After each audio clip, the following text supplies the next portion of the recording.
Thank you for watching Weekend Prime and welcome back. Now, from 2018 to 2022, the country had no functional opposition. This was after the then opposition leader Raila Odinga and former President Uhuru Kenyatta set their differences aside with a handshake. In those 4 years of the handshake, the government and the opposition read from the same script, agreeing on almost everything. In these past 12 months, things have been the complete opposite. Raila has returned to his former fiery self. From organizing nationwide demonstrations against President William Ruto's government to releasing damning dossiers on recent scandals, Raila has been in his element in 2023. Our political affairs reporter David Muthoka looks at the return of the old Raila and efforts by the opposition to keep the government in check this year.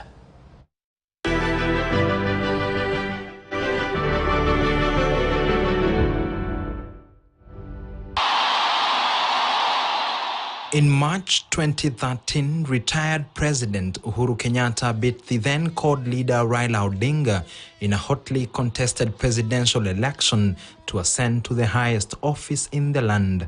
Uhuru's victory meant Raila would be returning to the opposition benches from which for years he had kept governments in check. And return he did, from exposing several corruption cases in Uhuru's government during his first term to leading protest over, among other issues, IEBC's reconstitution. Raila was in his element. I, Uhuru Kenyatta. 4 years down the line, another defeat at the ballot meant that Raila would remain as the opposition leader for another 5 years.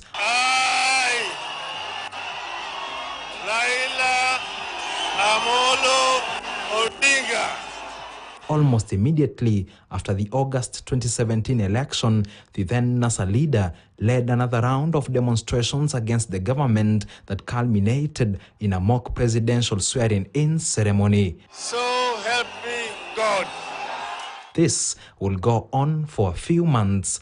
In March 2018, Raila and Uhuru descended the stairs of Harambee House to announce to the country that they had set their differences aside and that they would henceforth work together. This marks a new beginning for our country, a beginning in which we hope that we shall march together as Kenyans and that we can differ in terms of political alignment, but always remain steadfast and united in matters Kenya.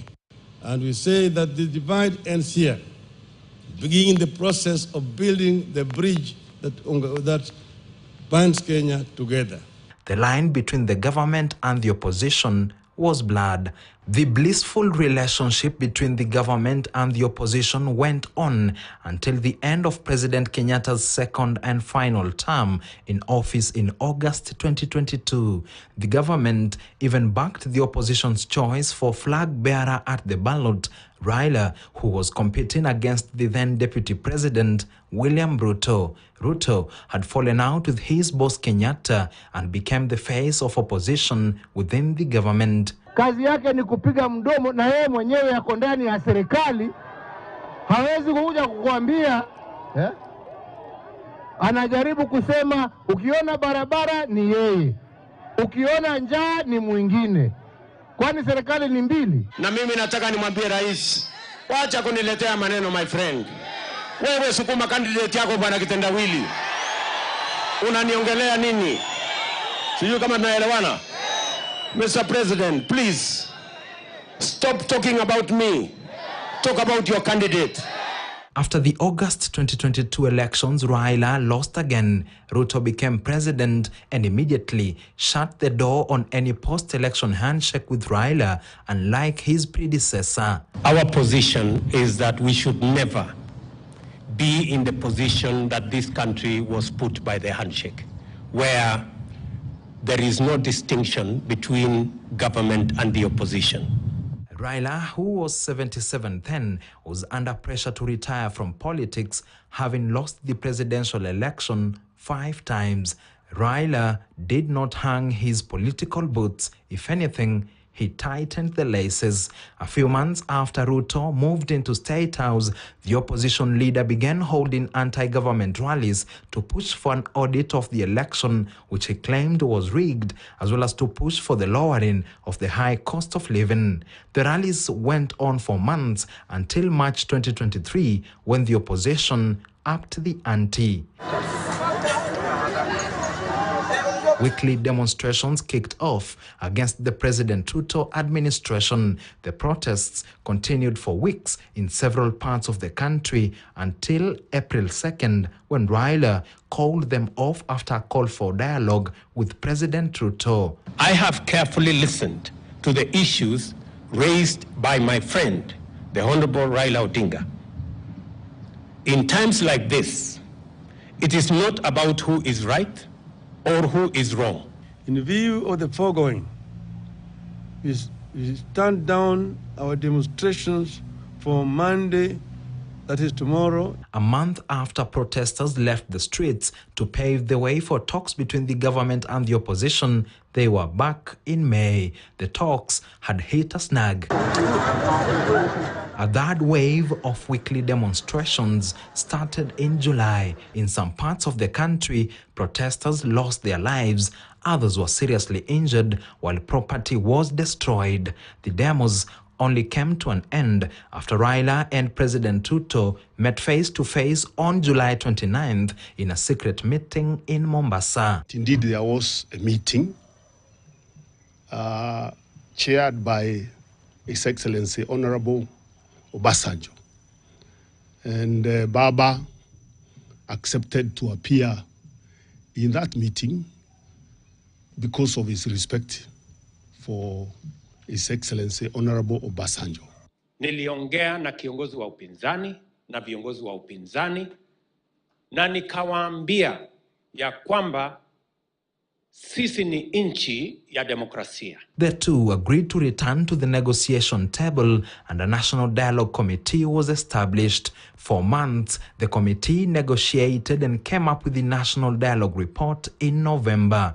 While President Ruto fully backed the report, Raila termed it a good start but unfinished. All the recommendations they have made, they are practical. We are going to work on those recommendations to reduce in areas they have recommended, to do whatever they have recommended in Parliament. Those that belong to the executive, I will make sure that we execute without any delay. We made what we believed were reasonable proposals on how to address the rising cost of living. But the government side flatly refused, terming it their exclusive business and further arguing that they got the mandate of Kenyans to execute their Kenya Kwanza economic agenda. The document the team has come up with is ultimately imperfect and unfinished, but it is a good beginning. Several other opposition leaders wholly rejected the report that could be ultimately subjected to a referendum. So to Azimio, we had already agreed that 3 issues were deal breakers. Ofisi ya Prime Cabinet Secretary, ofisi ya upinzani. Hizo ofisi zitasaidia maisha yenu yarudi chini kweli? And as Parliament waits to debate the report when it resumes early 2024, Raila has since reignited talks of a 4th round of demonstrations in 16 months should the government fail to address the high cost of living categorically in the National Dialogue Report. Zakayo shuka, wananchi wanaumia. Tulisema ati mwaka jana tusema punda imechoka. Raila's sentiments are a clear indication that he is not relenting anytime soon to keep the government in check, and a clear message to President Ruto that he is back doing what he does best. David Muthoka, KTN News, Nairobi.